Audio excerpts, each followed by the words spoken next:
What's up, guys, and welcome to another episode of Impact Coaching the Podcast. I'm your host, Philando. Join me tonight, my homeboy, Coach Booker.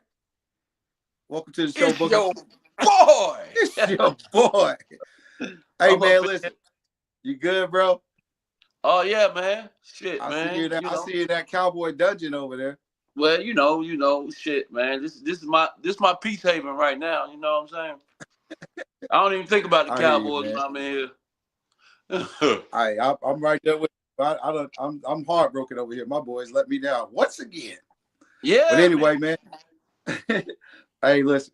But anyway, welcome to Impact Coaching the Podcast, man. This podcast platform is a space created for men to be safe, to be vulnerable, and to be empowered. Man, listen, we do our best to break down the walls surrounding men's wellness and mental health. We do have lots of professional guests on that can talk to you about anything you got going on in your life. But tonight we're going to start this 5-part series called Breaking the Silence. Part of what we go through tonight is just talking about the day-to-day lives of African American men in particular, from our mental health crisis, our physical health crisis, and just our lifestyles in general. So, man, we're going to throw a couple questions out there. Feel free to jump in and chime in and comment. Please subscribe to my YouTube channel, Impact Coach the Podcast, and all that good stuff, man. So we're just going to dive right on in, man. Book, I'm going to ask you a couple questions, man, and just get your take on it, and we can just get the dialogue going, man. So in regards to like mental health, man, why do you think mental health is such a taboo thing in African American community, in particular amongst men? And what can we do to change that, man? What's your opinion on that? Well, I don't know, man. I mean, honestly, man, it's just been with men. It seems like we just been conditioned to be silent about Right, anything that has to do in the realm of mental health, emotional health. Um, we just kind of been conditioned to be that way. It's always, especially guys that, probably I would say the 30 and over, maybe 30 and over group, that grew up with a father in the house, you right, know, they kind of been conditioned to not show any signs of weaknesses. And one of them certainly, which can haunt you, is not showing your emotional health and mental health. absolutely. Um, I mean, what can we do? What can we do to solve it? What you're doing now is Have a conversation. create a safe space for men to talk about it. Even Absolutely. even even now, and even now, where you could say it's not too late, but I think it's still going to be a struggle to get everybody to have that dialogue. Because right now, if we were talking about sports, everybody would be all in. Right. Everybody wants to be perfect, seem to be perfect. And the one thing I've learned just I went through therapy once myself, and I still have a lot of conversation with people about it. It's like, man, listen, if you keep holding it in, it's gonna drive you crazy. It's okay. It's okay not to be okay sometimes. That's why in workplaces now they have mental health days. When 20 years ago, that you would be crazy. Somebody would look at you as crazy and said, I need a mental health day, And I think you know, like we talk about it all the time, but I think with all the information out there and you got social media, you have, athletes and actors and superstars that are talking about mental health now. So I don't think it's is as taboo as it once was amongst us, and people aren't afraid, especially this new generation. I think they're trailblazers, man. They just put it all out there. They're a little different than us, but they Yeah, were raised different than us. You know what I'm saying? They were raised with a little more hands on, I think, versus when we grew up, we was kind of fend for yourself type deal. So there's a lot more information out there with social media, and people aren't afraid to talk about it. yeah. I don't know. Yeah, I think this new millennial group of kids, um, I think they are more emotional. Some of them are more emotional awareness. I don't know. Um, hmm. Cause you know it's back then, man. You had mom and dad. I mean, now you just it's more mom now. So Mm-hmm. I think, well, you might be right because mom kind of makes it okay for him to She's a talk. more nurturer. She's a nurturing kind, so Right. he's probably gonna have a better chance of being able to talk about that in front of a man or a woman than a man. But I Yeah. think maybe a little more like I'm sure like you and I, we're kind of like more current with our kids. We talk to our kids about everything, let them Yeah. know hey to have your issues, man, and deal with it. So I think just from our circle of friends and people we know, we're a little bit more in tune with it. But the masses, I don't think it's still some work to do, and I'm gonna do my part and keep it out there, man. Hopefully to catch on, and people start really talking about it because to me it's like when you talk about it, you get it out there and you find out you're not the only one. There's a lot of people with that in common, so there's a lot of people struggling with it, bro. So, Yeah, man. Internalizing it. A lot of guys do internalize things like that. Mental health, even unfortunately talking about physical health. So it becomes at some point it can get very toxic inside. You right, know, it can. You know, like once you finally let it out, it may not come out right. It may be bad because you've been holding it in for so long. right. You It's know, it explosion. weighs in. I think it weighs in on your decision making. You know, with your family sometimes, even with your family, with your spouse. Um, Even if you don't let it out with her, it's when it does come out, it could come out. You know, really bad, and The you could be delay. really misunderstood. Right. Yeah, I think the reason why you say this is because I think we let it boil inside so long, and then we just have an explosion, and then right. we're talking about shit that we've been pissed off for, we've been mad about for 3 months, and we finally hit the tipping point, and that person looking at you like, "What are you talking about?" You know Yeah, what I'm saying? So I mean, so yeah, because it could be. Yeah, and your mental health could be coupled by what happened, what's going on at work, what's going on at home. mhm. Um, it could be coupled by a lot of different things, and uh, and it just and you end up taking it out probably on the person that's the closest to you. That's Unfortunately, who wears our garbage, man. right? It could So be your spouse or yeah. yeah. So just kind of keeping on with that, man. What do you do personally for yourself to make sure that you're good, man? Because you're a husband, you're a father, you're a coach. You obviously work, and you work in a very public job. You're around people all the time. So what you do for yourself to make sure you're good, so you can show up for those different relationships and work and just everyday. Well, honestly, Philando, I'm not one of the ones that don't talk about it. So for Right. me, it's kind of my what I've done is I've gone to counseling. Like Right. I've gone to mental health counseling. I've Mm. gone to spiritual counseling. You know, and I actually read and talk about it and do Mm. some of the things that could bring health. The health, the mental health part of it. I've Mm. made my mental health a little bit more healthier. Now, of course, I can't say I'm on 10 all the time. Right. I read a lot about it. I conversate a lot with not just friends like yourself. Right. We've been able to talk about it, right? Absolutely. Me and you've been open. Very open. Man, you've been openly able to talk about it, right? So I'm not really one of the ones that just hold it all in. Mm. Now, are there some times where I probably need to sit down and talk? I haven't done the counseling as much as I should, but I definitely went to mental health counseling, Mm. which helps me understand where I am. My healthy way of thinking. Am I balanced? Am I on track? Mm.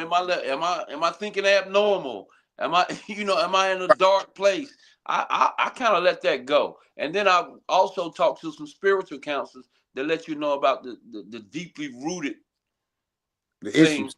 yeah, See. issues Right. as it relates to mental health. So I've done that. So Right. I'm kind of not afraid to go into that world, in that space, and let it out. Yeah. So So let me ask you this: you said you read, and I know we talked about a couple books. let's say there's a guy out there struggling, man, and with communication and just kind of being able to talk about what's going on in his life, even in his relationship. What would one of the books you would recommend? I know probably what you're gonna say, because we spoke about this book a lot. But what book would you recommend for every man to read?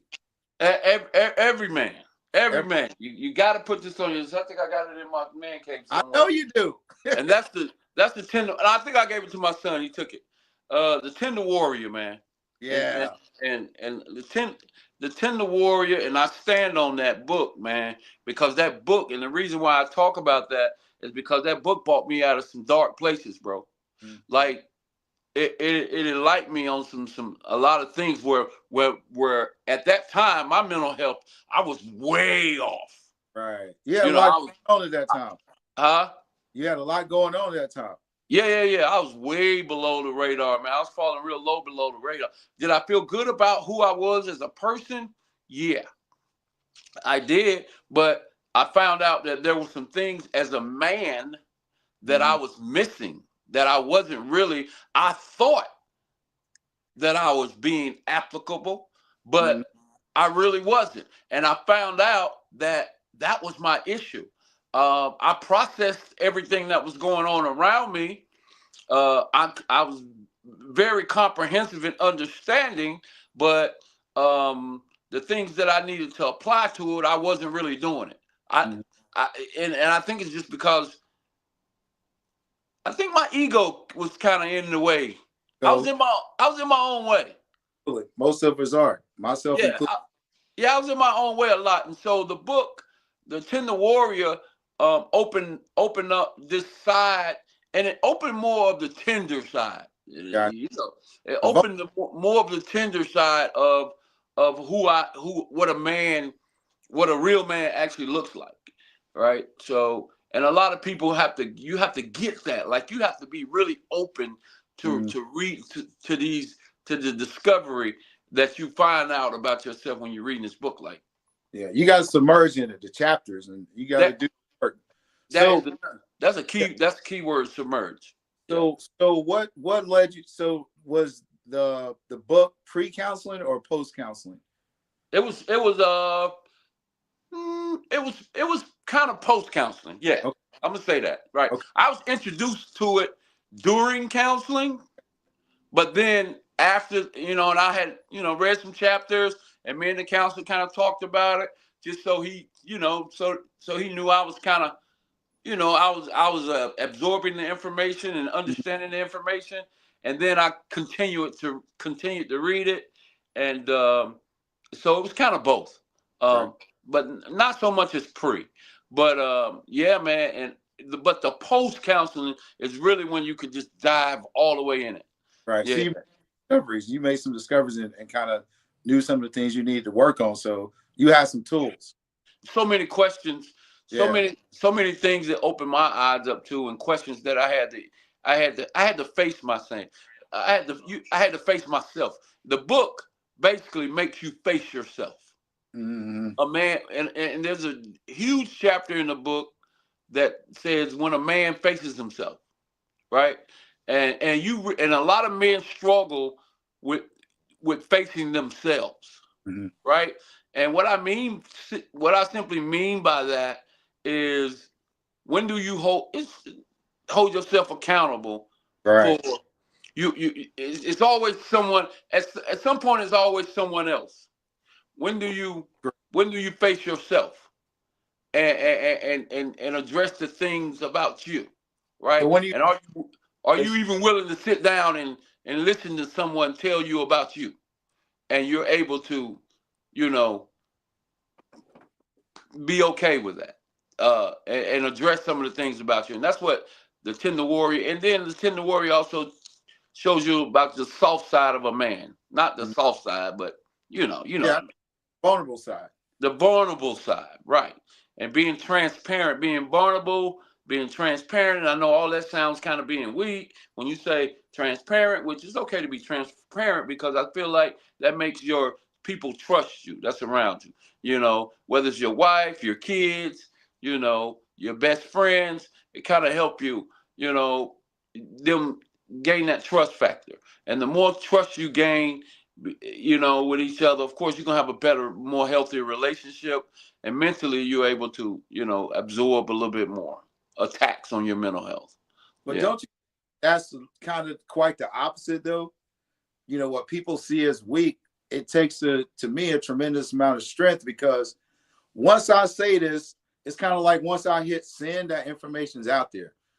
Well, And so you got to be trusting that these people, that you can be vulnerable behind these people and let these things out. So that to me is not weakness. That takes a lot of strength, because at some point you're putting yourself out to be judged, but you're comfortable enough around the people, vulnerable enough to go ahead and just deal with it, because you trust their advice, and you trust their ears. So when people say that's a weakness, I think it's quite the opposite, because you're putting yourself out there knowing there can be consequences you may not be favorable, that may not be favorable to you.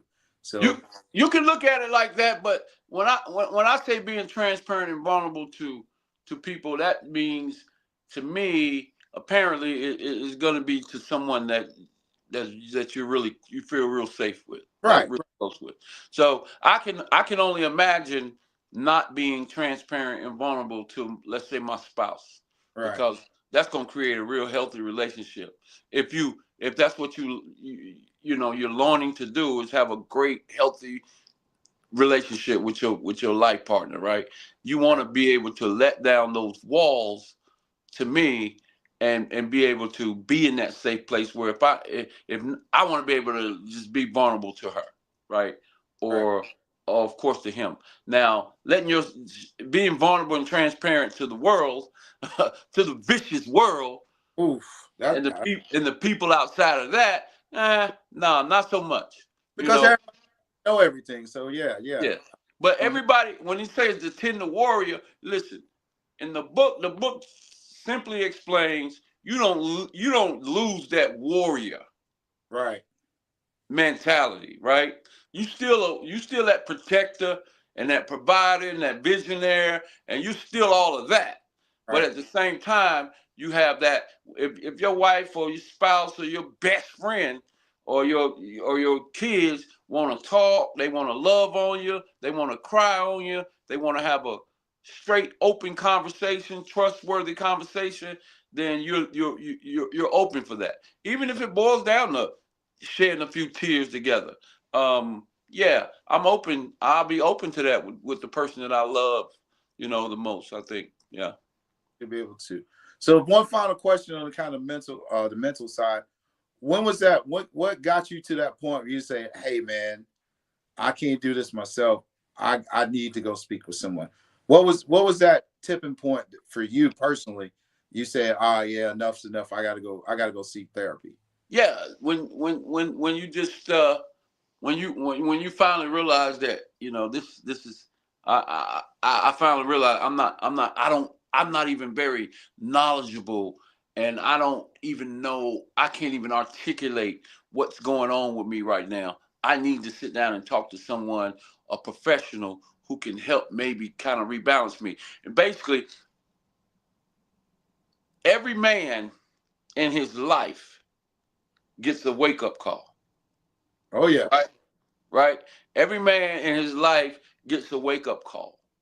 And you have to be able to withstand whatever it is, be able to handle whatever it is, if you can, if in fact you can. And sometimes, guess what? You can't, to me. And we don't want to get too spiritual, but if your faith ain't strong enough and your faith is in question and you haven't been studying whoever your higher power is, to me, this is me, then, and built that protective wall around you to where, you can't be attacked. Mentally, you can't be attacked to the point where you need help, then you're going to have to go get some help, right? So I was to that point where I was being attacked. I felt like, and I was in a dark place where I felt like that my decision making at the time wouldn't have been good.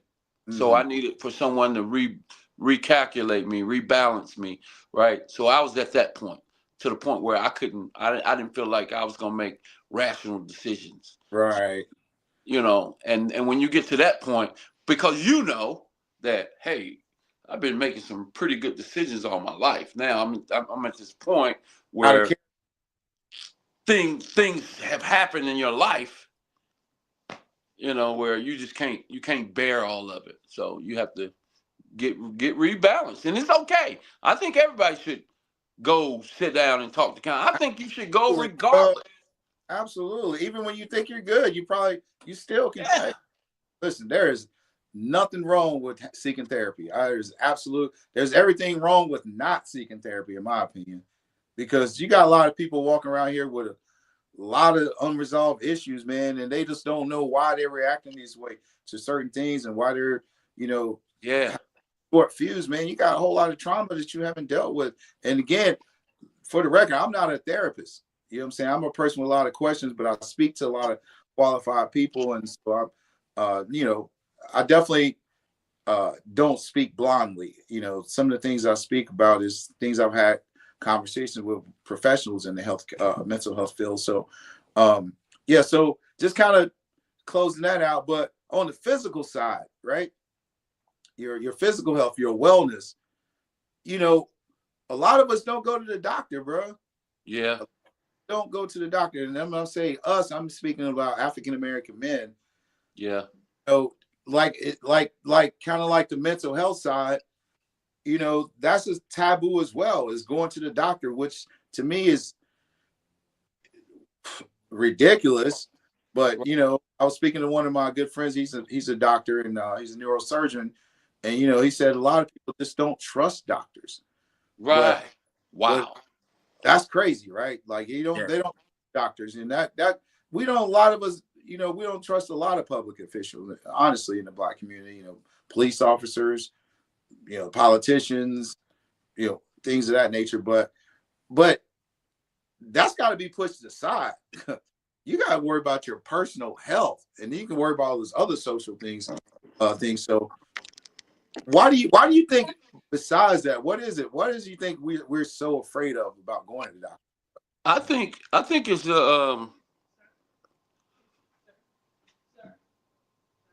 I'm sorry. I'm in my garage, so I'm in the man cave. That's in the garage, so I heard some outside noise. But to answer your question, I would say some men, a lot of men, don't want to deal with the fear of knowing certain things about.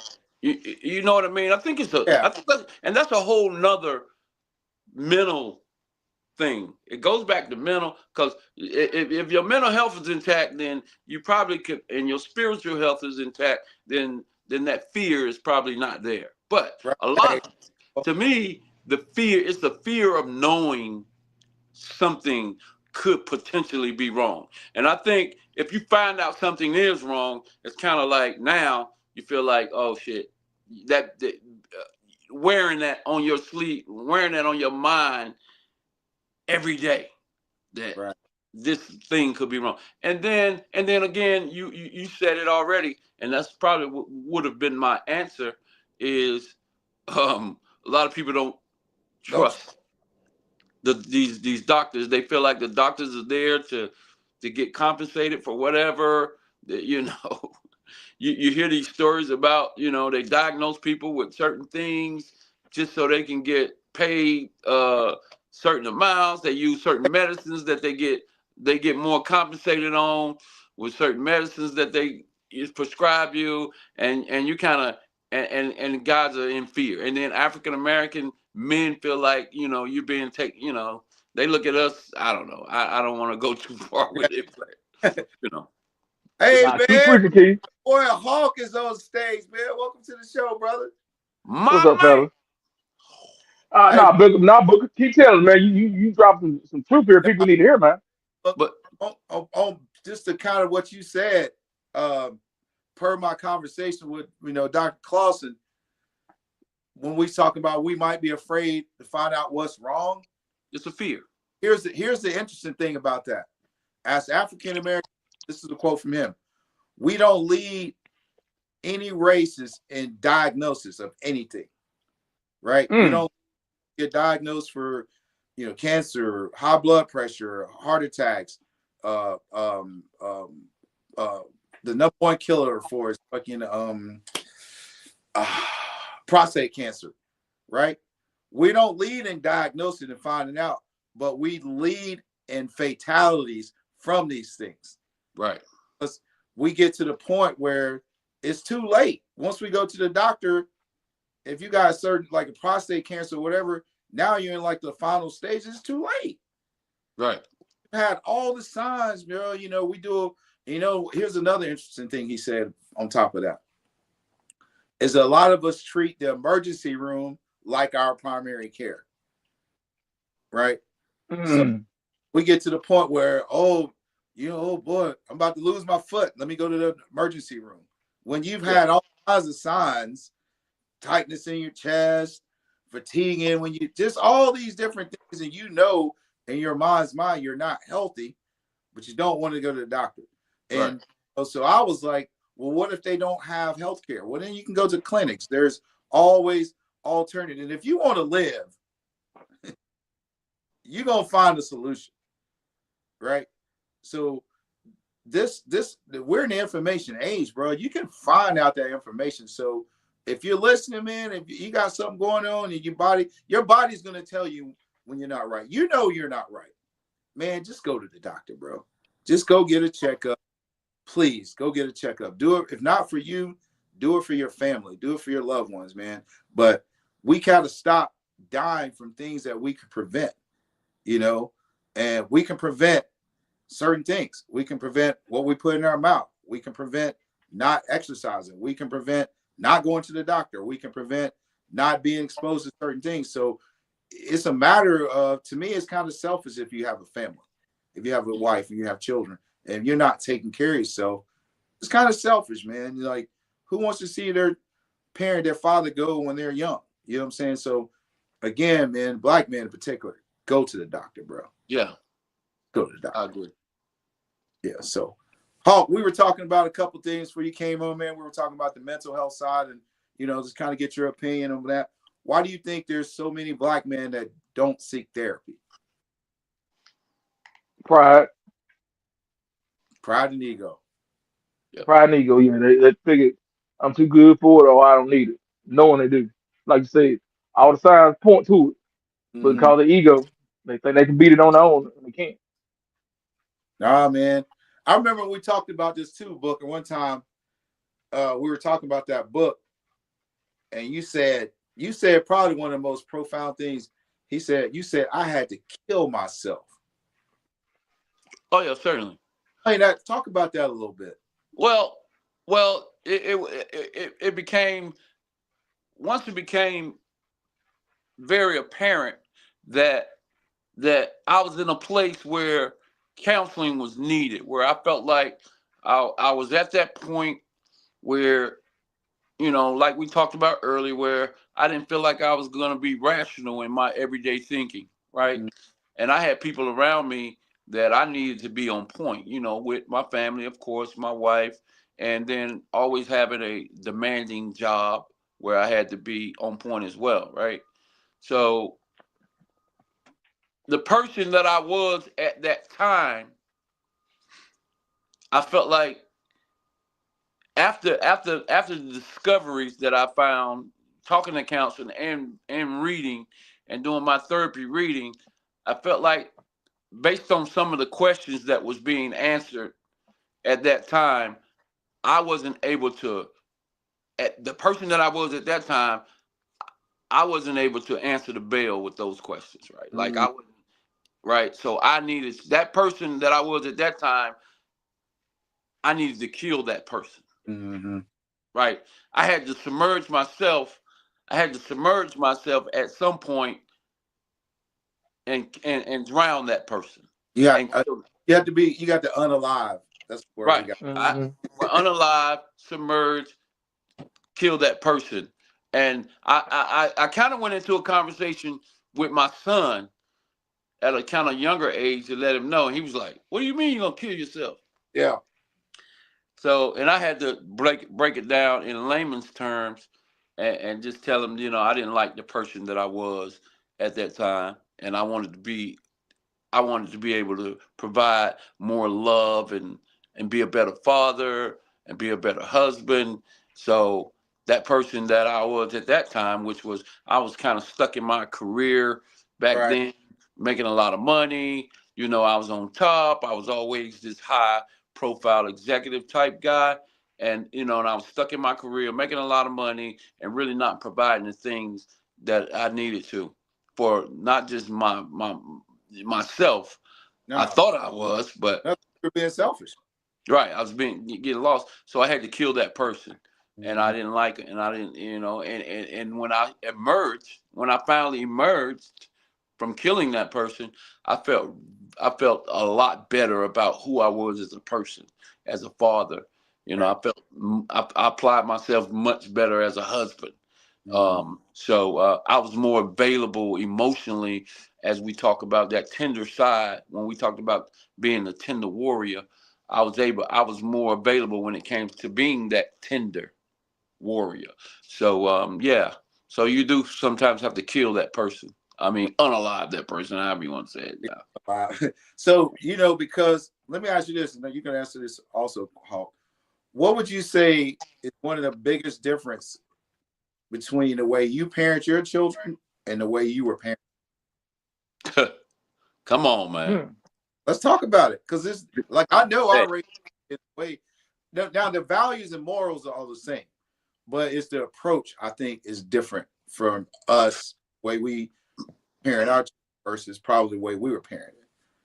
come on, man. Hmm. It's that BTA, baby. BTA. Hey, it's just like these young boys say right now.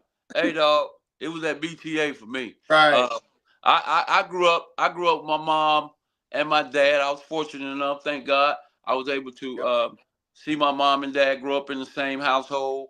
I was being raised in a two-parent home. I had three sisters, two brothers. It was six of us. Um, and my mom and dad was very very strict. You can answer this, and I seen this. They was doing this challenge on Facebook, on social media, and it was saying black kids knew you. They was telling people to finish this. You you know when to come home when Street light come on. boom. Like, come on. Bam. Right. So it was just like that. You got that discipline. You knew that. Absolutely. Now Hmm. now kids don't even go outside and do Oh, any of that stuff anymore because the yeah. Right. world Now the you world always, is a lot more dangerous now. yeah.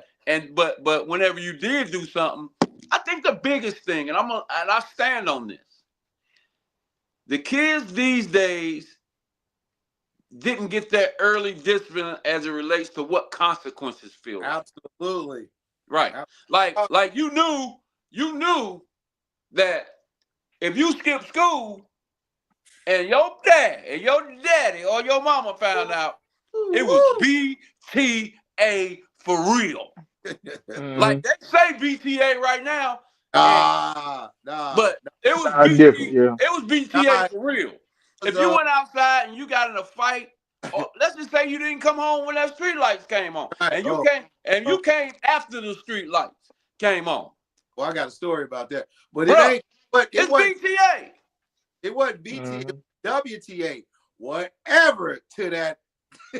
Yes, Whatever sir. Oh yeah.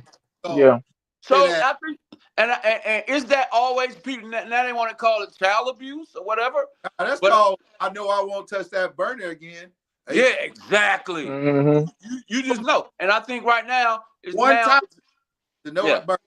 I think there's no consequences for these kids these days until they get in front of a judge, and that Woo. and Too and, late. and then that's when they get their consequences, and they have no control over it whatsoever.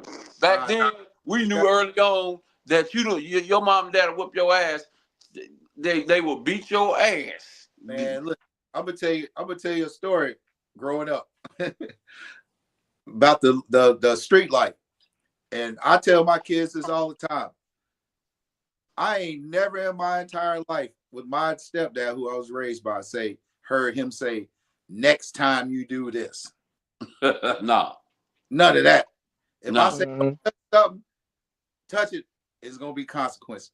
So me and my boys used to hang out in this little corner spot right up. I could see my house, my front porch from where we used to hang out. It was this little, It was a house was under construction, but they built this wall. It's like a half a wall. We used to hang out. It was called the White Wall, right? And it was a street light right above that. Right. And my dad told me, when that street light come on, you got 15 minutes to be in that house. Yes, sir. Right? And I can see the porch. And that porch light will be on, right? This is the summer.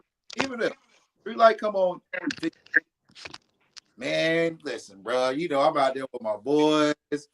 Man, I ain't about, man, you can tell me what to do. Blah, blah, blah, blah, blah, blah, blah. And about an hour after, well, I go in the house, an hour. As soon as I walked in, my arm went up in the air. And that BTA commenced. Yes, sir. But hey, look, it was like, you know how you try to sneak in? As soon as that knob turned that open, I'm gonna snatch my arm. I was up in the air. BTA. BTA. Guess what happened? And you know when the street lights come on and you hear go, Yeah. Mm-hmm. ow, ow. Yeah. Yeah. It ain't even gonna come on all the way. Soon as Yeah. I hear, all right, bro, I'm hollering at y'all, man. I'm out. You knew. Yeah. Because you knew what was up. One time. Yeah. Now with us, we'll be like, now didn't I tell you not to? Don't do that no more. Oh, blah blah blah blah. Nah, we some punk ass parents like Bernie Mac said. That regard, and you go to school and act a fool. Oh my God, It's over. Mm-hmm. my mom had a simple saying: wherever you show out is where you get worked out. Hawk, you ain't never get none of that. Oh, Hawk, you ain't never get none of that BTA. Oh yeah. I mean, now I look different. Like now I live with my mama. I ain't never met my daddy. I mean, I ain't never seen my daddy before. Right. And like most of my life, I live with my grandparents. Like Okay. where we lived at, So we like a he was definitely raised strict. yeah. And I like I don't know, I wasn't no bad kid, but help me out really like the neighborhood I grew up in. I grew up in like a drug infested neighborhood, so Right. I seen a little bit of everything. Like whenever lights went down where I lived at, back then they had bootlegger houses, crack houses. That's when everybody come out. So Right. it went to I got like maybe in 11th, 12th grade. For I really, well, maybe 10th grade, where you actually like start seeing stay out late, cause but I ain't get a whole lot of whooping. I got it, but I mean, what they told me to do, I'll do. You know what I'm saying? Because Right. I seen like kids, man, like them kids back then, man, they back with crack first hit. Like you know how that show Snowfall. That back when I was in 8th grade, so I kind of seen how wild it was. And I ain't gonna try to be around none of that. I seen it, but I wasn't trying to hang around none of it. Cause I like the kids today, man. Nah, I wasn't trying to go to jail.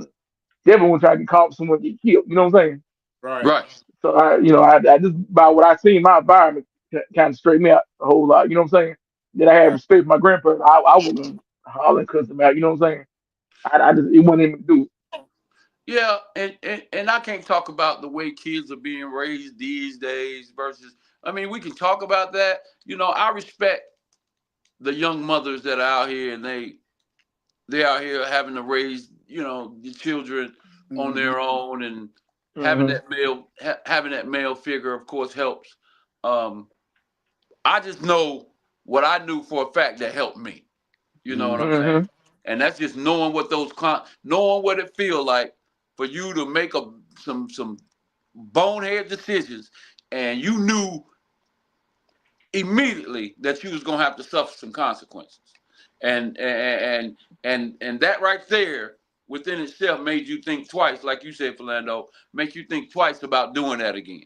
It stops you from doing a lot of dumb crap. Absolutely. Like, if you're But not doing your homework and you fail in that grade, and it's because you was coming home telling mom and dad that you didn't have any homework, and and that's the reason why you failed. No, you was doing your work in school, but you was coming home not doing your homework, not turning in assignments, and telling your mom and dad you didn't have homework. Oh, you got to deal with that. Oh, you got to deal. mm-hmm. Because now you lying to mom and dad. So you coming home and you just lying to us. Right? You have to deal with that.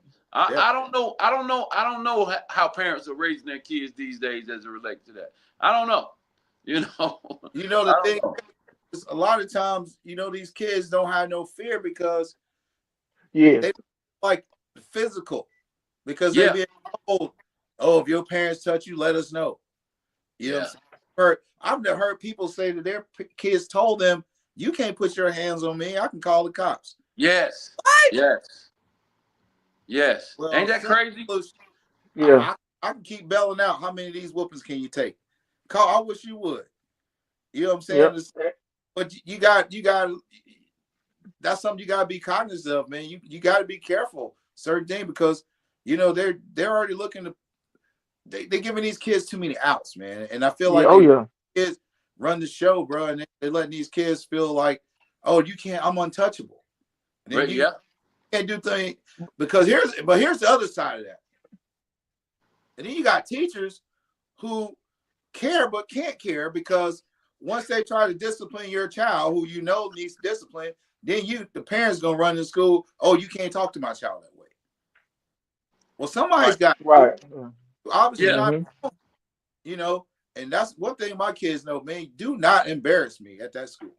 And see, that goes back to what Hawk was saying, was you grew up in the neighborhood, drug enforcement, but you got people in your neighborhood, and the neighborhoods back in the day, they helped raise too. Right? They help raise the kids, Yeah, they help do a lot of the raising whenever the kids were outside. These days, now, man, the neighborhoods have been taken over by so much craziness and nonsense that you can't, the parents are scared of these kids these days, right? So there's no relationship with their neighbors. There you go. Neighbors don't talk and hang out with each other no more. You know what I'm saying? Ain't no relationship within the community. But here's the crazy part. This is the oxymoron of it all. People don't want nobody in their business, but they all on social media with their business. Yep. Exactly. Right, Lando, you exactly right, bro. Yeah. And like I grew with Booker, and I grew with Booker said, the big thing with these kids is consequences. Like you said, Orlando, these kids have no fear, man. They don't fear God. They don't fear their parents. They don't fear the police. They don't fear school. They don't fear nobody. It's a badge of honor for these jokers to go to prison. You know what I'm saying? Yep. Because they are like getting killed. It's like something being like a street legend is something to be proud of. I don't get that mindset, man. You just said it. They don't fear God. They don't fear God, period, bro. They don't fear God. You don't have a chance. You don't have a chance, man. Yeah. You don't have a chance. Well, you got kids around listening to murder music all day, so of course. You know what? Another thing they don't fear is apparently they don't fear prison. Prison has become some glorified place to go where you getting some type of clout for being like a badge of honor. A badge of honor for going to prison. I don't get that. That is the craziest thing. That man, it's so much involved in that statement alone. Where kids choose prison over being out and having freedom with your family. They make it look like it's a freaking country club. Like it's like it's glorified through the music, it's glorified through videos, it's glorified through movies, and all the cool people. Like you even got people in prison on Facebook and Instagram. They got phones. Yeah. Like it's a vacation, bro. Like yeah. I saw this one video when these dudes, man, they were in prison and they had like all these snacks, which was nothing but death in plastic, right? Noodles, all this, everything, all the things they sell you in the hood. Sugar, salt, fat, right? That's all they sell you in the hood. And then you go to, this is in prison, so of course they can't. But think about this in most stores you go into in the hood. You're going to be sold sugar, you're going to be sold salt, you're going to be sold fat, you're going to be sold alcohol and tobacco. Yeah. Everything you don't need. Right? Tell me you haven't been in the hood store and seen a whole back wall full with different types of blunts, wrappers. Yeah. And all you see is snacks. There's nothing there healthy. There's no fresh fruit. There's nothing. So I say this to say they got this big display of all these things like we rich in here. Like, but you're in prison. You're in prison. Okay, you rich there. I don't want to be rich like that. You good. But we glorify it, man. But like Chris Rock said one time, people give you more props for coming out of prison than going graduate from college. Come around here with all, You're right. Hey, you know, fella, I did prison ministry for about 10 years. What talk what I mean is like talk I about went to that. like I went to like the prison up. Well, I've been to different ones, but like I could go in there like have Bible study with them, talk to them. But I got so good with the people at the prison camp, I could like take them out to church, take them out to eat on the Saturday. Oh, that's dope. Um, but this is what these kids don't realize. I still been seeing grown men cry. They've been there for like 4 or 5 years. They realize the mistake they made. Hmm. They ain't going nowhere, and they like you start staring off the space, start tears start coming out. Eyes. I'm like, you sit up here, you in here, you can't eat no cocoa pebbles, fruity pebbles. Can't eat no the breakfast you want. That's done. You have no like, of course you can like women. You can't see no girlfriend. Oh, You got the sorry. share TV. You might not can watch what football game you want. I'm like, that's the good side of it. The bad side is you get in trouble. They can put you in single cell. You might be in single cell, man, for a month, like a little window in a small room. Drive you You go crazy. to a maximum prison, a maximum prison, dude, you might be on lockdown 23 hours a day, come out for an hour, then go in for another 23 hours.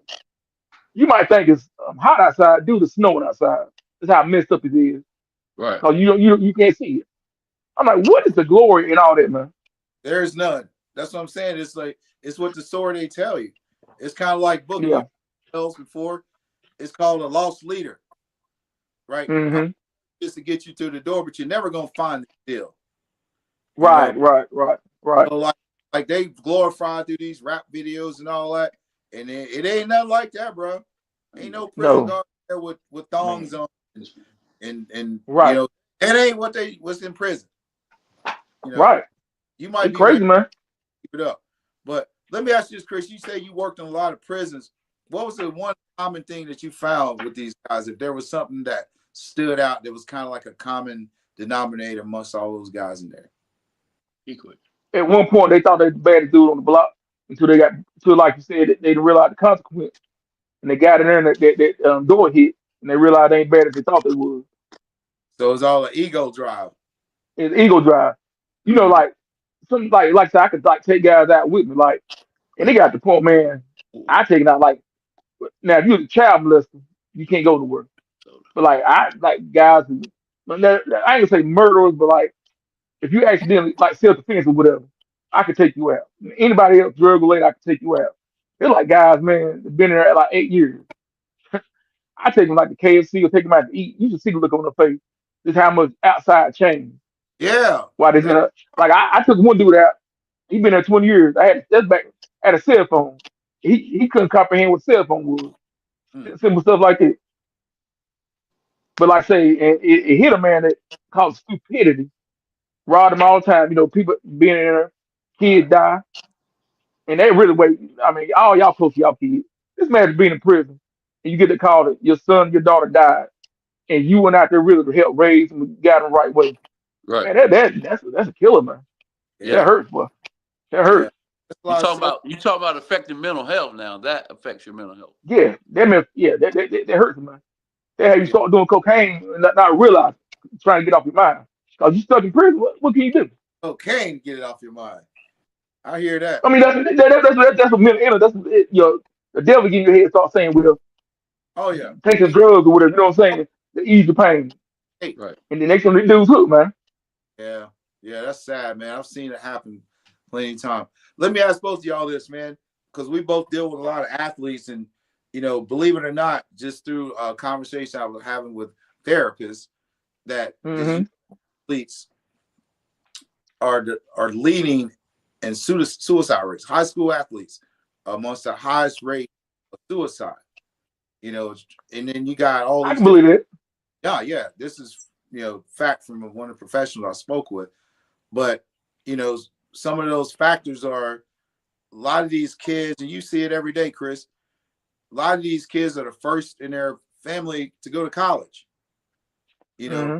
or even have the potential to go to college through this, through their ability. So they're starting to get this stress on them, and they all these out of them, and they feel like they got to live up to all these things because who doesn't want to play football or basketball or become a pro? Right.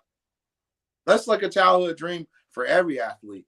But you got the pressures like before social media. You can kind of do it, and no one knows what's going on. Right now, public information, everything. So now you got people. Now let's think about this. You got a high school kid about to go to college. He's a 16, 17, 18-year-old kid. World on his shoulders. Then you got some adults that attack these kids. What are you talking about? Like, so you got this on these kids that they got to live up to. And unfortunately, some of them succumbs to it because they feel like they can't reach so high expectations. So my question is this, because we both all deal with athletes in high school. What would you say to a kid if you saw and you know that he needed some help? What direction would you point him into? Would you, have him talk to his guidance counselor or seek the outside therapy? What would you kind of lead him? What road would you lead him down? With times and now, I definitely, depending on what school they at, going to guidance counselor, but like some school guidance counselors ain't hitting on nothing. So you might have to, like a physical therapist, really might be your best rap. Cause now that's really a whole nother show we might need to do on a Monday night. And talking about like with this offers, Right. the expectations and how the mental health comes from that. Cause I've Yeah. seen parents stressed, I've seen kids stressed. You can't. I mean, it's something that's out of your control. They don't realize it. It's the college coach that has emotions. People don't get that. They think other people can dictate it. No, but there's so much stress behind it. There's a dude I know, Boogie. You might know him. I know Boogie know him. Now we come to see was on here. I met the kid. He played at Lake Norman or Moore's one or two. The white guy. I know Boogie know him. He played on BFBK. Oh, you But talking about anyway, the dad. you Go talking ahead. What's the about name? is it what's his name? Went to North Carolina State where you I can't remember where Oh, I know who you're God, talking. he went to mine with the Buffalo. So I can't remember where he went to, man. I know Um, Liam Groove. He went to no, not Michigan, Lynn Group, not him. No, not and him. Brody Barnhart ended up going to No, North it ain't Brody Carolina Ball. State. No, I know him. I said me him, but no, it ain't him. Jake, I get Tony C on here the next one, and he can tell you the story probably better than I can. But I met the daddy, real nice dude. But right. they were stressing so much over going to college. The man had a heart attack and died. Wow. The dude was good, but and I see that a lot of times. I've been The kid when I died? was a man out of Florida, huh? The kid died or the dad died? No, the dad died. Good Okay. dude. He's a perfect stressing over there. When I was in Mount Allen, I remember a parent passed out because I guess he realized his son wasn't no big D1 prospect. This dude fell out. This fell out. That's wild. I mean, the Crazy. mental toll this thing has taken on people is crazy, man. Yeah, it's a I stressful seen thing. People put we, that we next. got a school in our conference. They at the end of the football game, a dad got in a fight with defense coordinator who went around the school because I don't know it's about offers. They got in a fist fight. This is how crazy it's getting out here, man. About the offers, man, Yeah, and the mental but health. It but the, starts as early as youth football, actually. but the Yeah, it suicide sure do. It do. to the point of suicide is very compelling. Like And it, disturbing. it, Yeah, it's disturbing, right? But very disturbing. I think if you got to really break bread with your kids and kind of get in their lives, know what's going on. Hmm. You got to have healthy conversations with them at early ages. You know what I mean? Make them feel real safe and comfortable having those conversations with you. It goes back to the mental health we were talking about, getting to that safe space where a Hmm. young kid feels comfortable talking about certain things, right? That's on their mind that kind of weighs them down, and they don't. I mean, being a young teenager, they don't even really have the mental capacity. A lot of them to to to Hmm. to They don't take on a lot of the these dark challenges that they have. So, um, Hmm. so you got to really be 100% dialed in with what's going on in your kids' lives and having those conversations. And everything can't be. You got some parents parent a different way. They feel like as Yeah. long as they buying stuff for their kid and Oh providing no. certain things Mhm. for their kid, that they're happy, they're cool, they're okay. Sometimes kids just want to have conversations. Yeah. They feel Yeah. more comfortable if you spend a little bit of time with them, and have some conversations with them, and then you kind Mhm. of sometimes you don't notice the signs of suicide. I'm sure, but a lot of times you can prevent it. I guarantee there's more times you can prevent it by having those healthy, comfortable, Absolutely. safe place conversations with your kids. I think what and back then is like and they have courses over at Mental Health America, Central Carolina. They offer courses that for coaches or just anybody in general to see some of the signs. One of the things and I asked um, one of the therapists there, what's some of the signs is like that you can know that someone's in trouble. Right. One that is like, a lot of people like their pets like their kid. When people Mhm. are asking you to watch their pet for them, and you know, you know things that that are out of the ordinary because they're possessed. That's they have a lot of attachment to, and they start kind of giving those responsibilities to other people. Another thing she said is that most people think that the highest time for suicide is around the holidays. Well, actually, it's Mhm. been proven that it's actually spring. It's Spring. spring because think about this. Most of the time when it's spring, especially in Charlotte, North Carolina, it starts getting warm around late March, early April, right? It's daylight savings change. People are outside now because we've been in the dark for so long. And if you're single and you're lonely and you don't have anybody to go do these activities with, and you start to see all these couples and groups of friends and families out enjoying the outside, that's when they become more isolated and more at risk because they don't have people to share times with, and they're watching life through a lens, right? Like there's like a TV show to them. And she said that is when it heightens, right? So that was crazy to me, man. So Yeah. See, you would never. I would never even think that if I hadn't exactly.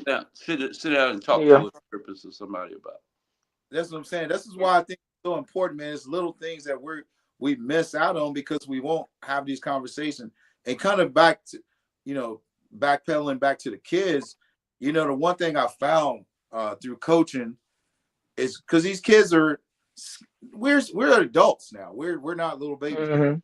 As kids, we're always skeptical of the adults, right? You can't say this and you can't say that. You kind of got to watch what you say. But one of the thing I have found is as long as you're consistent, kids will open up to you. Mhm. Oh yeah. Like consistent on everything. I'm not even talking about just on the good thing. I'm saying like if you're consistent, like, hey, bro, if you're late, we got 20 laps. Right. Every time you're late. But if you're consistent, but if you're also consistent in, damn, good job, bro. Damn, bro, how was school today? Dang, oh, good man, proud of you. You gotta be consistent in all parts because Mhm.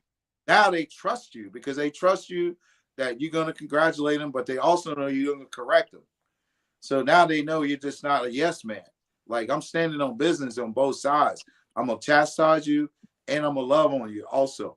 Right. So, I think once you show kids that, because I've seen it for my own eyes, like once you show kids that you're there for them and showing up for real, man, they'll tell you everything.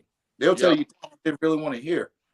But that's a privilege and that's an honor that they trust you like that. So I encourage you, man, if you're dealing with kids, coaching, just be consistent, man. Be consistent on everything. Be consistent on the discipline, but also be consistent on the rewards.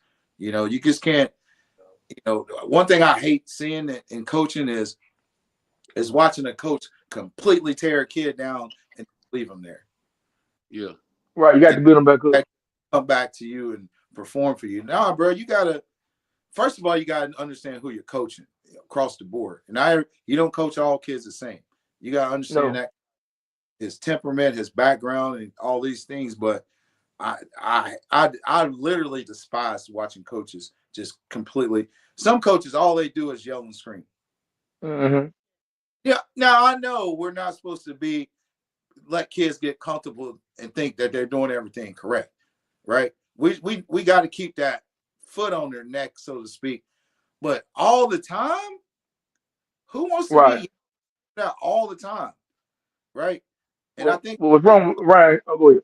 Like, damn, I can't do nothing right. At some point, they're gonna give up, and that's why a Yeah. lot of kids, you got players and teams that constantly making the same mistakes over because the coach is just constantly beating the kid down, and part of it's for resentment. Like, this ain't gonna reflect on me. This is gonna reflect on your record. You know Well, what I'm the biggest thing is y'all can think about what I'm saying, especially like in our area. A lot of people equate cursing with coaching. What I'm saying is like instead of like saying? getting Oh, out there really teaching people stuff, they think about yeah. cussing them out. That's coaching. You know what I'm saying? Which I ain't saying nothing wrong with getting them. I'm not saying that. I'm saying, but that's all they do throughout game Oh, yeah. practice. Cuss a kid out. Ain't teaching them nothing. Don't teach them a thing. They just cuss them out the whole time and think they're doing something. Cause Cannibal Grinder said, and I learned this, from different schools I coached in. These kids, regardless of how hard you want them or whatever, when they know that you give a damn about them, that Oh, you yeah. actually care about them, they'll call you anytime of night about any problem, whatever. When they know that you care about them. Now, if they don't think you care about them, it's a business relationship. Once they off the field, they can It talk does. to you again to the next time you see you on the field. And that's really this business. I mean, they gonna be no laughing, cutting up, asking how you doing. No. I Yeah. mean, that goes back to what Philando said. It's you got to love on them too. You know what I'm Got to, saying? man. And they got this old saying where they say kids don't care how much you know until they know how much you care, right? Absolutely. Exactly. Right. So once they see that you care about them, they'll be a little bit more receptive to Hmm. to the coaching, to the parenting, to just being, just being a friend. They'll feel like, I can reach out to Coach Hawk or Absolutely. Hmm. yeah, Coach Booker, and it's safe. You know what I mean?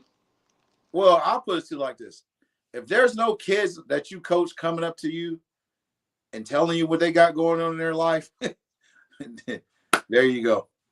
There's no question. Hmm. You're You're right.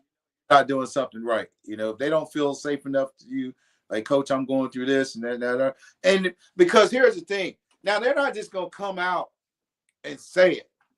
Like, I've pulled a lot of teeth to get information. But that kid. You watch that kid for months on months. When he's not himself. Hmm. And for you to ignore that, that's a disservice. You're not coaching. Because coaching is not just winning football games. It's about building kids, man, making men. And if you Hmm. that kid, I pride myself on knowing my players pretty well, their mannerisms and how they behave. And if I see a kid that's not being his authentic self, the kid I've been seeing, hey man, what's good? You good? And that's all it takes. Hmm. All it takes. I'll never forget, man. I was coaching over at Betty's Ford. We was practicing over at JT Wibbs, and one of the better players, kind of, because it was a private conversation. I won't say his name, but this kid, one of the best players I've ever coached. Right, he was playing safety at the time, just in this particular set, and he was just getting beat left and right. I'm like, bro, what the hell? Like, you make these plays in your sleep, right? Hmm. So I walk up to him, hey man, what's good, man? What's up? Oh, Coach, I said, I'm not talking about football. I was like, how was your day, bro? How was your day? You good? We're not talking about football. Don't you know this kid broke down crying and told me that no man has ever asked him how his day was? Mm. Bro, Mm. and that breaks. Every time I think about it, it almost makes me tear up. Because Yeah. Hmm. I couldn't even imagine, and you can't, Booker, that being your child. that no one's ever asked him, "Hey man, how's your day?" And wow. I'm not coaching you right now. I'm just talking to you as a young man, a mentor. How's your day today, man? Man, coach, he said, man, I was like, you good, bro? He said, coach, no man has ever asked me how my day was. Man, listen, at the end of the day, man, I done met a lot of these guys out here coaching, and this just it's so much barbaric type style coaching going on, like Hawk said, with a lot of the over cursing and over coaching and not really knowing the kid himself. And I know a lot of kids. You got 60 kids on your roster. You're not gonna be able to adjust to everybody's personalities. But if there's signs of a kid that's really off mentally, then you should be able, as a man, be able to kind of, understand that, notice that. I mean, I think that's a part of being the head coach, being the mentor. But it's also a part of having a staff around you, Mm-hmm. that kind of help embrace those challenges that's around you, that they can help you, figure out those, help you notice some of those signs. Because as a head coach, you got a lot on your shoulder. But I can only imagine, man, just being the head coach, it's a big job. But a lot of the coaches are just so barbaric, and it's all about winning right now, and all those factors into why you don't notice those things. But it's yeah. So unfortunately, all this shit starts at home, honestly.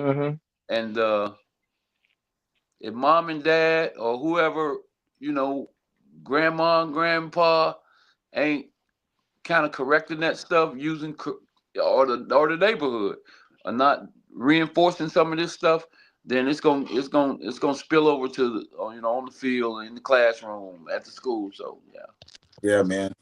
So with that being said, man, if you're coaching, man, I encourage you, man, and this is the real deal, man.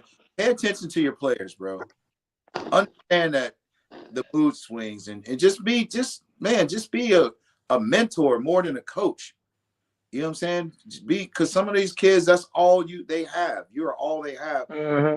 That situation, man, and do something well with it, man. Because it's way bigger than X and O's. Because we know 9.9 times out of 10, these kids you're coaching aren't going pro.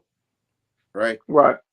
That time, man, that to develop that kid mentally, physically, equipped him to go out in this world, man, and and be a man of substance, be a positive asset to the community, man. Because we always say that we're producing productive citizen, but if you look across the landscape of youth football, that's a facade.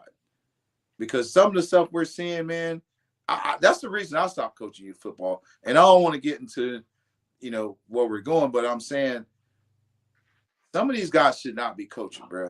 And it's not just the guys, it's the parents that shouldn't be allowing some of these people to coach their children, using that as a babysitter. So it's a serious business, man. And the way our young black men are going these days, listen, man, if you're not putting your kid around positive men that can be mentored, men that you would trust to raise your kid if you had to leave this place, then they shouldn't be coaching your child. Absolutely, 100%. Right. Man. So let me ask you this, guys, just to kind of close this out.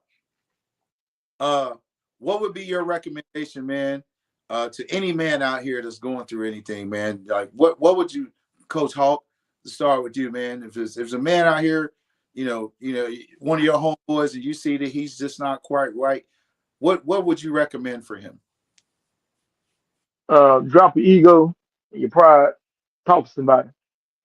Don't be ashamed, man. Don't let it get worse, because if it get worse, like I was saying earlier, that's when them demons in your head gonna really start kicking in about doing drugs or committing suicide. So before you get to that point, just find somebody to talk to and see if you need help. Then don't be afraid. Get help. Right. We ain't got but one life, man. We don't get a redo. So No, best way to get it right. Nope. What about yourself, Coach Booker? I mean, very simple, right along those same lines, man.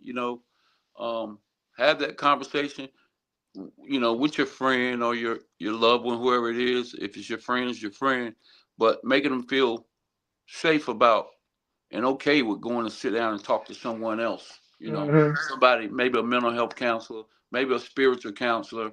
Um, yeah, and maybe even give them some of your experiences to make them feel comfortable. Like it's okay. Like it's really okay because the person in front of you is not going to be judgmental. They don't know anything about you. But I do suggest that guys get people dive a little bit more into their spirituality. Um, Mm-hmm. because hey man, God done pull me out the dark, so I can only Oh yeah. attest to that. And I can't, some people practice different religions, but to me, ain't nobody God but God. But Yep. Mm-hmm. at the end of the day, right?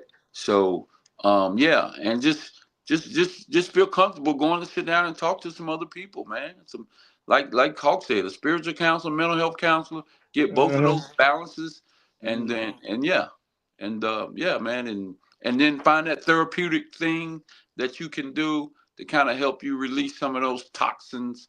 Sitting down, whether it be sitting down in your own study, doing some, uh, uh, meditating, Right. getting into things like that, whatever, taking a daily walk, you know, yoga, having those conversations. So yeah, things like that, man. I think it'll help. Yeah. What was the name of that book again? You suggest for every man? The Tender Warrior by Stu Weber, man. Make sure any man, I suggest that to any man. I mean, Okay. y'all done heard a lot about it. Live or Yeah. die by it. Also, another one is understanding your purpose and power. Oh, that's Under, Miles, yeah, that oh, one. Miles Under, Monroe. Miles Monroe, reading Man. that one, understanding your purpose and power. The Tender Warrior, and actually, I think the five love languages. If you're in a relationship, and it doesn't have to just be with a female. They have understanding your love languages has a lot to also do with knowing your kids' love Mhm. languages, right? Because they have their love languages too. Because Mm-hmm. your kid could be craving for attention and really, I mean, for quality time, and you Right. might be doing a bunch of receiving gifts by buying them things like we talked about earlier. So all those things are super. Those books, whether it be a book, where you can actually put your hands on it, hardback book, and read it, or whether you can, I mean, and then they got those books where you can just listen, man. Audio, So, my oh, thing. I yeah, a lot of books. Yeah, man. I appreciate that. Hey, so Yeah. um, listen. The bottom line is, man, it's okay to not be okay. We're not robots. We don't, plug into a battery pack each night. We're all men. We're all go through things, and it's okay, right? I always say this, with my friends, and if I knew how to help you, I would, and I think most people would, but we're not professionals, so seek therapy, man, because there's nothing wrong with that. It's okay. You got Mm-hmm. children, you have a wife, you got brothers, cousins, all these people that depend on you, man. So it's okay, man. Seek therapy, take care of yourself mentally, physically as well. So, man, listen, I appreciate you guys being on tonight, man. We ain't gonna hold you too long. That was some great conversation. I hope the people out there got something out of this, man. for And sure. we're having these conversations. I think we're gonna dive and listen more what Booker led into about the 5 books and the 5 love languages for your kids and Mm-hmm. different things and all those relationships, man. I appreciate you guys. But before you click off, I need you to do one thing for me. I need you to go to my YouTube page, Impact Coach of the Podcast, and also my Facebook page and subscribe, man. Like and follow. And I appreciate you guys. Book Hawk, man. I appreciate you guys. Hey, one Appreciate thing it. I I want to do. say. One thing I want to say before we get off here, man. Let's just have this moment of silence for the Pittsburgh Steelers, real quick. Oh yeah. Man. Yeah, that's not very silent. That's not. Yeah, you can't say nothing, Fernando. You gotta be quiet, You man. gotta be quiet, dog, because you gotta bury them. Huh? Yeah. Oh, great. All right, yeah. There you go. Holla at Good one, Boy, Book. boy, Good you one, know Book. that one, I like boy. that. Good one, All Book. right, we'll holla Anyway, at All man, right, fellas. on that later. note, man, bye. Yeah, of course. Check out.